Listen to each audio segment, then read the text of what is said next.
할렐루야. 할렐루야 왜 하는지 가르쳐 드렸죠. 우리 하나님을 찬양합니다. 그 말을 선포하는 순간 아멘 하면 똑같이 하고, 하나님께서 나도 너를 사랑한다 말씀해 주시면 우리 정말로 우리의 혼, 영 모든 것이 하나님과 일체가 돼서 우리 하나가 되는 것을 반드시 느끼는 것입니다. 새해 복 받기 원하시죠? 쉬운 질문 하겠습니다. 우리 중에서 혹시라도 새해 복 받기 원치 않으시는 분, 갑자기 손을 팍 드신 분이 있으면 안 들으신 거야. 우리 모두는 복 받기를 원합니다. 그렇죠? 이 자리에 있는데 난 은혜 받기 원치 않습니다. 그럼 뭐 문제가 있는 거예요. 우리 모두는 하나님 앞에 나왔을 때 하나님을 만나고 하나님으로부터 복을 받기를 원합니다. 그런데 하나님한테 복을 어떻게 받는지 아세요? 이제 이것이 우리의 문제입니다. 오늘 우리에게 중요한 것은 뭐냐? 새해를 시작하면서 내가 하나님의 받는 복을 어떻게 받는지 분명히 알아야 됩니다. 물론 하나님은 복이시고요, 하나님은 우리에게 복 주시길 원하십니다. 그런데 그 하나님의 복을 우리가 착각할 때가 너무나 많아요. 너무나 작은 뿌시래기의 복을 붙잡고 그것을 복이라고 생각하여 착각할 때가 많다, 그런 얘기입니다. 하나님의 우리에게 주시는 복은 가장 쉽습니다. 하나님 자신을 주시는 거예요. 하나님이 복임이십니다. 우리가 하나님 자신을 주시는 그 하나님을 어떻게 만날 수 있느냐면요, 하나님 말씀을 통해서 만날 수 있습니다. 그리고 신약성경에 시작하는 요한복음에서는 말씀이 육신이 돼서 우리 가운데 거하셨다고 하나님 예수님을 갖다 그렇게 말씀하십니다. 그 말씀은 뭐냐면 하나님 말씀은 살았고 운동력 있는 말씀이에요. 그리고 하나님 말씀은 능력이 있습니다. 그래서 하나님이 세상을 지으실 때는 무엇을 우리처럼 망치나 뺀찌를 들고 뚝딱거려서 지으신 것이 아니고요, 태초의 창세부터 말씀하실 때 하나님의 말씀으로 세상을 지으셨다 말씀하십니다. 왜냐하면 하나님 말씀의 능력이거든요. 선포하는 대로 되는 것입니다. 그리고 오늘날도 우리에게는 가장 큰 복은 뭐냐면요, 하나님의 말씀이 내게 임하고 마음으로 믿어지고 내 생각으로 받아들여지고 그 다음에 그 말씀이 내 삶을 바꿔버려가지고 내가 하나님의 복이, 하나님의 능력이, 하나님의 선물이 내 삶을 통해서 드러나는 거예요. 결국 우리가 생각해보면 어떻게 받아야 되니까 복은 하나님의 말씀이 내 안에 이루어져야 되는 겁니다. 신년 축복 성행하면서 금요일 저녁, 어저께 저녁, 오늘 저녁에도 계속 중요한 게 뭐냐면은 하나님 말씀 안에서 복을 받지 못하면 그 말씀이 내 안에 응하였고 그 말씀이 내 안에 이루어지지 않으면 나는 복을 받는 사람이 될 수가 없는 것입니다. 얼마나 중요합니까? 정말 이 새해에는 우리 마음이 활짝활짝 열려서 하나님 말씀이 살아있는 그대로 받아들여져서 또 그것이 그대로 또 믿어지고 또 그대로 삶이 되는 여러분과 제가 되었으면 좋겠습니다. 정말로 말씀이 이루어지지 않는 신앙생활은 괴로운 신앙생활입니다. 이건 종교생활입니다. 복은 본질적으로 관계적인 것입니다.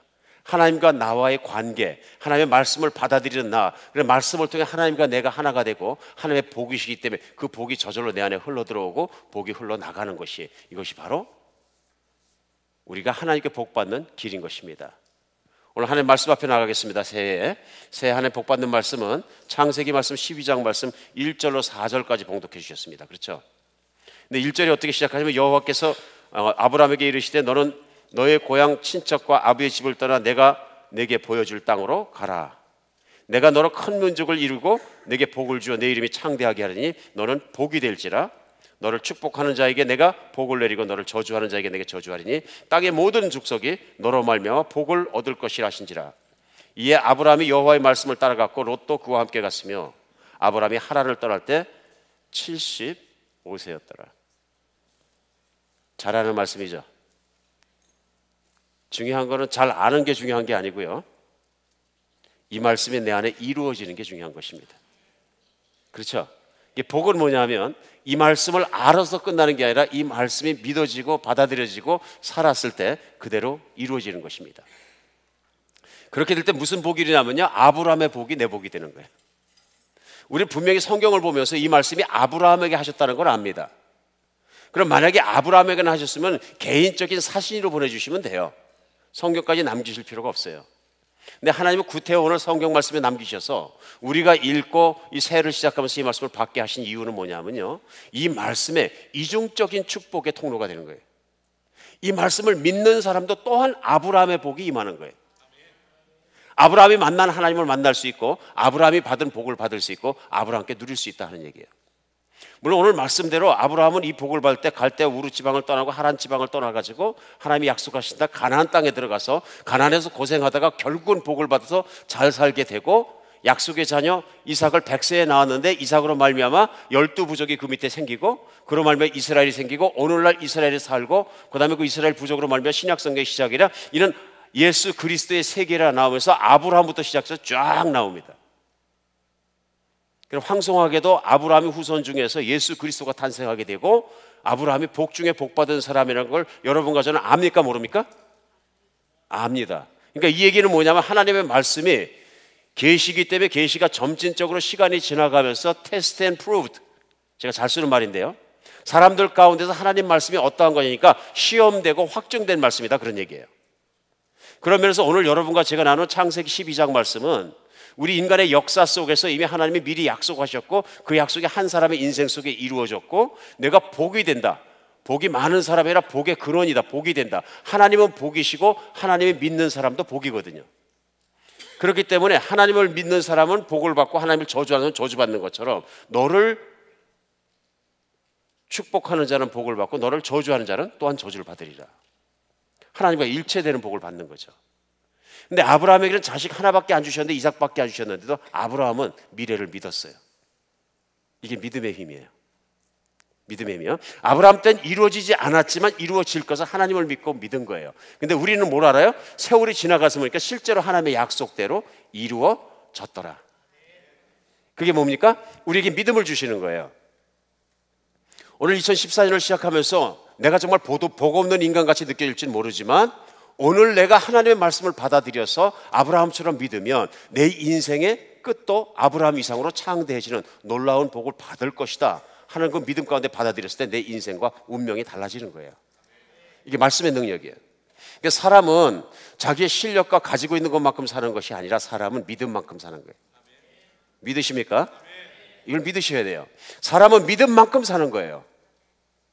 오늘 이 말씀을 여러 명이 듣지만은 이 말씀을 받아들이고 아는 게 중요한 게 아니라 믿고 받아들이고 적용하고 그대로 산 사람만큼 믿음은 역사하는 거예요.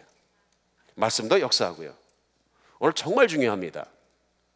그래서 아브라함은 나이가 75세 할아버지가 돼서야 이 말씀을 받고 그 나이에는 이민이 가는 나이가 아닙니다, 여러분. 75세는 무슨 나이예요? 죄송하게도 죽을 자리 생각하는 나이입니다. 사람이 자기 무덤 생각하고 죽을 자리를 생각할 때는 절대로 이민 가지 않습니다. 객지에 가서 죽겠다고 생각하는 사람 아무도 없습니다. 완전히 영리로 사는 인생이에요. 그러니까 사람들이 앉을 때 떠나라 그러신 거예요. 참 여기에 참 우리가 배울 것이 많이 있다 그런 얘기입니다. 오늘 이 아브라함에게 주신 창세기 12장 말씀을 보면서 우리 이 말씀이 내 인생 속에 어떻게 받아들여야 될까요? 2013년 마지막까지 내가 복 없는 인생을 살았다고 생각할지라도 오늘부터 진짜로 아브라함과 같은 복 있는 인생을 살기 위해서는 어떻게 살아야 될까요? 최소한 성령님께서 우리 가슴 가운데 깨닫게 하신 거 있었으면 좋겠습니다. 제일 먼저 새해를 살아가면서 우리는요, 버릴 건 버려야 됩니다. 오늘 하나님께서는 구태여 아브라함을 갖다 내 본토 친척 아비의 집을 떠나라 하는 고통을 안 주셔도 됩니다. 근데 왜 떠나라 그러셨을까요? 간단합니다. 우리는 하나님이 보시는 것을 볼 수 없습니다. 하나님이 계획하시는 걸 계획할 수 없습니다. 무엇이 큰 복인지를 모릅니다. 아브라함이 갈대아 우르 지방을 떠나서 하란 가서 하란에서 다시 떠나서 가나안을 가는 이런 연속적인 이사의 과정을 거치지 않고도 아브라함은 살 수는 있습니다. 그건 아브라함의 편안한 삶입니다. 근데 문제는 뭐냐면 하나님께서 미래를 다 보시다 보니까 이스라엘 민족이 복을 받고 수많은 이스라엘 민족이 살아야 될 땅이 있는데 그 땅은 하란 땅이나 갈대아 우르 땅이 아닌 거예요. 어디예요? 가나안 땅인 거예요. 그럼 하나님이 보실 때는 아브라함 한 인생만 본 게 아니라 어디까지 보신 거예요? 아브라함 뒤에 오는 모든 족속과 역사를 다 보신 거예요. 이게 하나님과 우리의 사이즈 차이예요. 하나님이 시간 밖에 계십니다. 하나님은 한눈에 창세기부터 시작해서 요한계시록까지 다 보실 수 있습니다. 하나님 우리 조상의 모든 앞에 있는 사람부터 시작해서 나의 이 땅에 살다가 죽고 천국 가는 모습까지 다 보실 수 있습니다. 이게 영원하신 하나님, 오늘의 하나님의 우리와 다른 특별한 속성이에요. 우리 이런 하나님을 믿어야 됩니다. 하나님 시간대역 밖에서 일하실 수 있다 그런 얘기예요. 오늘 그 하나님께서 아브라함의 인생의 시작도 봤죠, 마지막도 보고 아브라함의 후회도 보고 모든 걸 보니까 어디가 맞는 거예요? 아브라함은 가나안 땅에서 살게 하는 게 맞는 거예요. 사랑하는 여러분, 하나님만큼 내 눈으로 나를 사용하신 하나님과 내 후손을 다 보실 능력이 있으신 분? 없으면 하나님 믿어야 됩니다. 없으면. 그러니까 내 주변에 있는 형제 자매들 조금 어쩐지 실력 없게 보인다 그래서 마음대로 판단하면 큰일 나는 거예요. 그분이 단 한 명의 자제를 뒀는데 그 자제가 또 실제로 어떤 그 열매를 맺게 됐고 그 열매 중에 누가 오고 후손으로 보니까 어마어마한 일을 이루신 분이 있을 수 있다 없다? 근데 그런 분을 내 마음대로 막 판단하고 무시하고 그래 놓으면 천국 간데 보니까 굉장히 큰 사람이야. 옛날 일을 후회할까요? 엄청나게 후회하겠죠. 이게 뭐냐면 차원의 차이, 우리 생각 차원의 차이, 보는 것의 차원의 차이들이에요. 오늘날 우리의 삶에도 굉장히 중요합니다. 왜 중요하냐면요, 사람은 대개 왜 사느냐면요, 왜 삽니까? 잘 먹고 잘 살려고 삽니다. 이게 뭐냐 하면 더 쉽게 말씀을 바꾸겠습니다. 생존의 목숨을 거는 거예요. 다른 건 몰라도 오늘 말씀 가운데 우리가 배워야 되는 건 뭐냐면요, 생존의 목숨을 거는 인생을 살아서는 안 됩니다. 이런 꽝입니다. 오늘 아브라함에게 명령하신 내가 본토 친척 아비의 집을 떠나라는 말씀은 뭐냐 하면요, 이제부터 내 생존은 내가 책임지겠다는 말씀입니다. 지금까지는 네 조상이 살았던 방식대로 네 손가락으로 네 방법대로 목표를 세우고 계획하고 열심히 해서 살아왔지만 지금부터 내가 먹여 살리겠다. 전혀 다른 삶의 방법이에요. 전에 살는 삶의 태도고요. 여러분과 제가 살아갈 때는 대개 어떻게 사느냐면요, 내가 인생의 목표를 세팅하고 내가 살아가고 내가 살아가는 모든 모습 속에 가장 강하게 우리를 붙잡고 있는 게 뭐냐면요, 안전한 삶입니다. 안전한 삶이요. 돈 왜 열심히 버십니까? 하나님의 영광을 위해요. 그럼 잘 된 거예요. 돈 왜 미친 듯이 봅니까? 모든 시간을 투자해가면서. 잘 먹고 잘 살기 위해서라면 오늘 말씀 깊이 들으셔야 되는 거예요. 그렇죠? 우리 생각해 봐야 합니다. 물론 생존을 위해 목숨을 거는 건 본능에 가깝습니다. 누구나 이민해서 살고 모아서 돈 많이 벌고 싶습니다. 그건 죄가 아닙니다. 그는. 근데 문제는 그것 자체가 인생의 목표가 되거나 생존의 삶의 방식이 되어서는 안 된다는 얘기입니다. 세상에 가장 행복한 사람은 누굽니까? 젊은이에요? 건강한 사람이에요? 돈 많은 사람이에요? 누구예요? 꿈을 추구하고 꿈을 이뤄가는 사람들이에요. 맞습니까? 꿈이 없으면 젊은이도 정말로 노인만도 못하고요. 그런 거예요. 해마다 휴가를 기다리는 것보다 더 좋은 인생이 있을까요? 근데 어떤 분이 해마다 휴가 기다리는 재미에 살지, 이거는 겸손한 인생이에요? 아니면 희망이 없는 인생이에요? 만약 낙이 그것뿐이라면 희망이 없는 인생이에요. 내가 생존에 목숨을 걸고 있다는 얘기예요. 그렇죠? 그러니까 어떤 분들은 그렇게 생각해요. 나는 이렇게 인생을 살다 보니까 보통은 되는 것 같아. 평균에 목숨 거는 분들 계세요. 그리고 자족하는 분들이요. 여러분, 평균적으로 보통 내가 살았다는 얘기는 잘 사는 사람들의 가장 바닥이 평균입니다. 그러니까 쉽게 생각하면 나는 바닥 인생을 살고 있는 거예요, 지금. 우리 인생을 살아가면서 뭐 그런 것들이 너무너무 많습니다. 나름대로 인생의 어떤 목표를 세팅했는데 그게 뭐냐면 내 생존과 전부 관계가 있는 거예요. 전국적으로 평가하고 곰곰이 분석해보면 뭐냐면요, 생존을 잘하기 위해서 인생을 몸부림치는 거예요. 오늘 하나님께서 아브라함을 갖다 그가 안락했던 삶을 떠나게 만든 것은 그거예요. 내가 내 사이즈만큼 살지 말고 지금부터 내 사이즈만큼 한번 살아보자. 복은 뭐냐 하면요, 내가 생존 속에 만들어놓은 모든 그릇과 사이즈와 꿈과 희망과 모든 삶의 그릇과 사이즈들을 하나님 사이즈로 옮겨주시는 거예요. 믿으셔야 됩니다. 믿음은 무엇이냐 하면요, 내가 계획하고 내가 능력 있고 내가 실력 있고 내가 열심히 사는 인생만큼 사는 인생에서 하나님이 주시는 원대하고 아름답고 광유한 삶 속으로 들어가는 게 믿음의 능력이에요. 오늘 본문이 주는 것은 그게 너무너무 중요한 거예요. 성경에 보면 이걸 증명해 주는 게 뭐냐면요, 아무리 위대한 믿음의 사람일지라도 하나님이 주신 비전과 하나님이 주신 꿈과 하나님이 주신 것들이 없은 사람은 그 자리에 다 넘어졌어요. 그 다음부터 생존으로 들어가 보면 다 망했어요.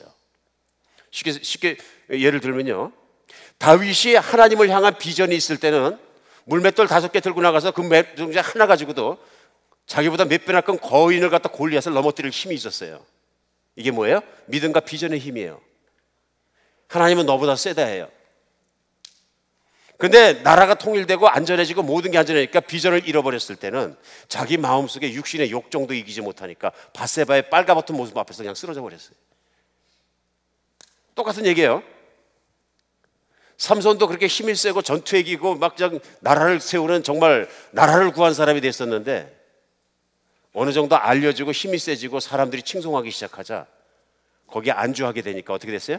하나님 비전은 없어지고 자기의 삶의 안락함 속에 빠져들어가니까 여자를 이기지 못했어요. 또 마찬가지예요. 솔로몬도 비전을 가지고 꿈을 가지고 하나님을 섬기시고 성전을 짓고 막 그럴 때는 이 세상 모든 걸 할 수 있고 지혜롭고 정말 아름다운 사람이었는데 모든 걸 지어놓고 그 안에 들어가서 꿈이 없어지고 나니까 삶 속에 생존 속에 들어가고 나니까 무슨 문제가 있냐면요, 이방 여인을 향한 열정을 이기지 못해갖고 거꾸로진 인생을 살았어요. 수도 없이 나옵니다. 사울도 전치를 할 때 처음에 잘했어요. 나중에 보니까 다윗에 대한 질투심을 못 이겨서 거꾸로져 버려요. 그 질투심이 난 게 언제냐면요, 왕에 대해서 왕자리가 견고해졌다고 믿을 때부터예요. 노아도 마찬가지예요. 방주를 짓고 살고 열심히 하고 정말 하나님의 뜻을 위해서 열심히 할 때는 다른 사람 먹고 마시고 시집가고 장가가고 막 그랬을 때 자기는 일상의 삶과 안락함과 생존의 모든 뿌리박은 삶 속에서 하나님을 바라보고 방주를 질 수 있어서 산꼭대에 있다. 방주에서 내려서 하나님의 블레싱의 삶이 시작되자 이제는 그런 위기는 없겠지 하는 삶 속에서 술에 취해서 술주정뱅이가 됐어요. 알코올 중독자가 된 거예요. 수도 없습니다. 엘리야는 정말 하나님의 비전을 바라보면서 모든 세상이 다 두려움 속에서 삶에 붙잡혀가지고 타협하고 살아갈 때 갈멜산에서 이세벨을 대적했던 사람이에요. 대적하고 승리가 난 승리 바로 뒤에 이제 자기의 안락한 삶을 생각하고 나니까 이세벨에 대한 두려움이 나가지고 밥도 안 먹고 도망간 사람이에요. 쭉 성경 안에 뒤집으면 한두 가지가 아닙니다. 어떤 사람은 하나님의 뜻을 따라 시작도 못한 사람도 있지만 성경 안에 위대한 믿음의 사람까지라도 어느 정도 삶이 이루어졌다 안심하는 순간에 어떻게 되냐면요, 어디에 들어가는 거예요? 생전의 법칙 속으로 말려 들어가는 거예요. 마치 세상에 한번 자기가 잘 먹고 잘 살고 생존하면 끝나는 것처럼 생각하는 그런 생각 속에 들어갔을 때 인생은 끝납니다. 아무리 위대한 인생도 그 자리에서 끝납니다. 이요셉 목사의 인생도 하나님의 비전에 붙잡히고 하나님 나라를 향한 열정에 붙잡히고 하나님의 꿈에 붙잡혔을 땐 끊임없이 뛰어가겠지만 이만하면 괜찮다고 섰을 땐 저도 죽습니다. 수많은 영적인 지도자들이 교회를 크게 이루고 수천 명, 수만 명이 나오고 유명해지고 잘했을 때 여자 문제로 실족하고 돈 문제로 실족하고 명예 문제로 끊임없이 실족하는 이유가 그래서 그렇습니다. 신앙이 위대하다는 사람들도 그렇고 신앙을 시작하지 못한 사람들도 공통적인 것은 우리가 생존의 법칙을 떠나지 못했을 때, 나 스스로 세우는 생존의 방법과 그 집착된 것을 집착을 떠나지 못했을 때 우리는 결국은 세상에서 안일함만을 추구하는 사람이 됩니다. 여러분과 제가 살아가는 이 세상은 딱 한 번뿐입니다. 이 한 번뿐은 공기놀이 하다가 죽을 겁니까? 이 한 번뿐인 인생을 조금만 볼 하나 놓고서 그 볼 잘 치나 그거 내기 하다 죽을 겁니까? 한번 생각해 보십시오. 우리 인생은 그보다 훨씬 더 가치가 있습니다. 여러분과 제가 살아가는 이 세상에서 하루하루를 2010년 어떻게 사느냐 하는 것이 우리 다가오는 더 큰 곳 영원한 삶에 엄청난 영향을 미칩니다. Huge impact. 우리 그런 거 생각할 때 오늘 아브라함이 주신 창세기 말씀 생각하면서 아브라함만 본토 친척 아비의 집 안락한 곳을 떠나는 것이 아니라 나의 생존의 방법을 바꾸는 여러분과 제가 되었으면 좋겠습니다. 신앙생활이라는 건 이런 겁니다. 하나님께서 무엇을 원하는지 분명히 합니다. 내가 그리스도와 함께 십자가에 못 박혔나니 그러즉 이제 내가 산 것이 아니라 그리스도께서 내 안에 사신 것이라. 이 고백이 있습니다. 그렇게 살기 위해서는 예수님께서 목숨을 구하고자 하는 것은 잃을 것이요 내 목숨을 나를 위해서 버리는 자는 얻으리라 하는 생명의 법칙이 교환됐다는 얘기 우리 분명히 알고 있습니다. 근데 세상에서 잘 먹고 잘 사는 문제하고 생존의 법칙을 따라 사는 거하고 그리스도의 그 고백을 말씀과 그 정말 신앙의 고백을 따라 사는 사이를 두 개 사이를 왔다 갔다 하는 거예요. 이게 우리가 늘 갖고 있는 괴리감인지 모릅니다. 복 받는데 가장 중요한 건 뭐냐면요, 한쪽을 버리는 겁니다. 내가 이 세상에서 안락하게 살 수 있다는, 살고 싶다는 권리를 내려놔 버리는 것입니다. 그랬을 때 뭐가 시작되는가 하면요, 나를 가장 잘 아시는 하나님께서 나를 가장 베스트의 길로 인도해 주시는 거예요. 뭘 버려야 되겠습니까? 내가 계획하고 내가 편안하고 내가 만들어 놓은 생존의 법칙을 따라 살아가는 나의 삶의 태도와 방식을 버리셔야 됩니다. 내려놔야 합니다. 살아도 주를 위해 살고 죽어도 주를 위해 살고, 주가 이끄시면 괴로움이 있건 화려함이 있건 성공이 있건 실패가 있건 나는 그 길을 가겠습니다. 이 결단이 필요한 거예요. 새해 복을 받는데 우리 아브라함이 갔던 그 길, 정말 창세기 12장의 길을 들어가면서 복 받는 길을 들어가기 위해서 첫 번째 할 거는요, 내가 만들어 놓은 세계를 버리시기 바랍니다. 내가 만드는 삶의 방식도 내려놓으시기 바랍니다. 그리고 우리가 붙잡아야 될 것이 있습니다. 아브라함은 모든 걸, 본토 친척 아비의 집을 떠나면서 모든 걸 버렸지만 견고하고 확실하게 붙잡은 한 가지 있습니다. 뭐냐면 잡을 것을 굳게 붙잡는 겁니다. 그것은 하나님을 붙잡는 겁니다. 내가 붙잡았던 모든 것을 다 버리고 하나님을 딱 붙잡는 거예요. 하나님을 붙잡아야 사는 거예요. 믿음의 결과는 뭐냐면요, 믿음의 대상인 하나님을 붙잡고 하나님의 말씀대로 살아가는 게 믿음의 결과예요. 우리가 믿습니다 하는 얘기는 뭐냐면 우리의 믿음의 대상인 예수 그리스도를 죽자사자 믿는 거예요. 그래서 예수는 내 안에, 나는 예수 안에 있고 예수님이 시키는 대로 나는 따라가겠습니다. 그 삶이 내 안에서 이루어지기 시작하는 거죠.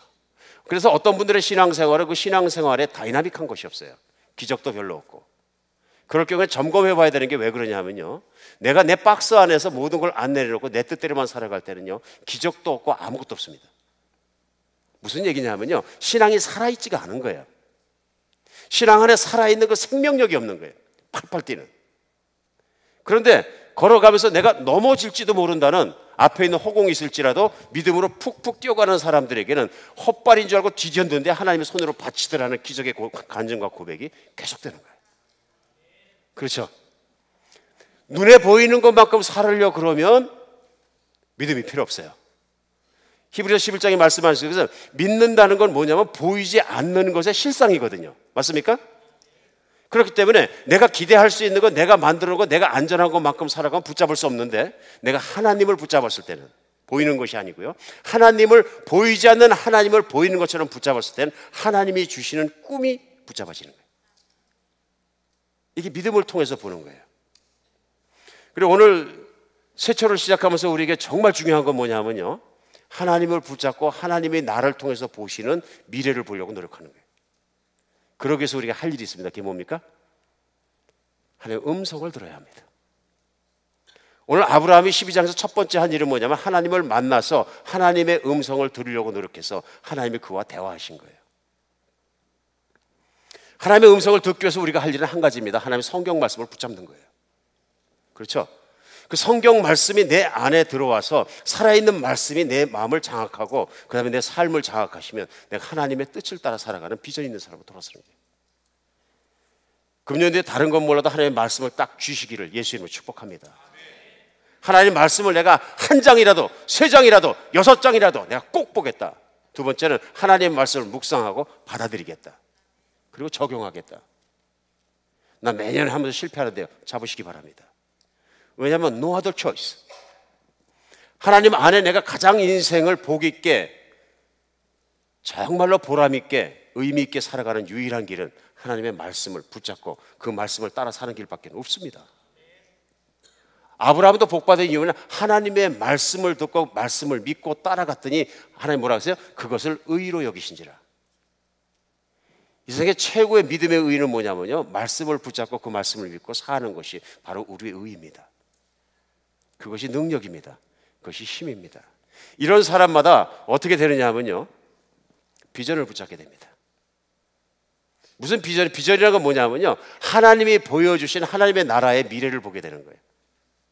그 하나님의 나라의 미래를 보면서 그 중에서 내가 할 수 있는 일을, 내가 가야 되는 길들을 붙잡게 되는 거예요. 이렇게 되는 사람들은 다 청춘이에요. 생명력이 있어요. 기쁨이 있어요. 그 꿈을 따라가면서 이루는 성취감이 있어요. 저는 이것이 분명히 복이라고 생각합니다. 여러분, 그래서 찰스 스펄전 목사님은 뭐라고 그랬냐면요, 오 형제여, 하나님의 약속을 박물관에 진열한 골통품처럼 다루지 마십시오. 그것은 매일 위로의 자원으로 이용하십시오. 가난이 올 때마다 주를 의지하십시오. 중요한 말이에요. 신앙생활을 박물관의 유리 케이스 속에 집어넣는 골동품 쳐다보시 하는 경우가 우리가 있다, 그런 얘기예요. 특별히 하나님의 말씀을요. 하나님의 말씀은 약속입니다. 그 말씀을 붙잡고 아멘하고 받아들여서 내가 그대로 살고 믿음대로 갔을 때는 그 말씀이 살아 역사하면서 나의 삶을 바꾸고 나의 미래를 바꾸고 나의 모든 걸 뒤집어 바꿔버리는 거예요.